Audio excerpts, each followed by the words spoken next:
এটা আমি গ্রিনের জন্য ট্রেড নিলাম, আশা করি এটা একটা গ্রিন ক্যান্ডেল হবে।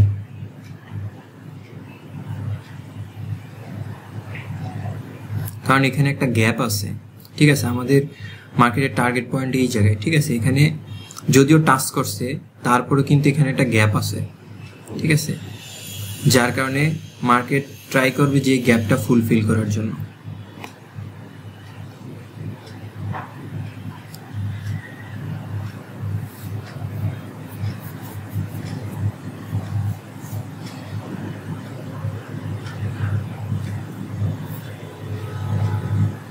ওকে, আমাদের ট্রেডটা উইন হয়েছে।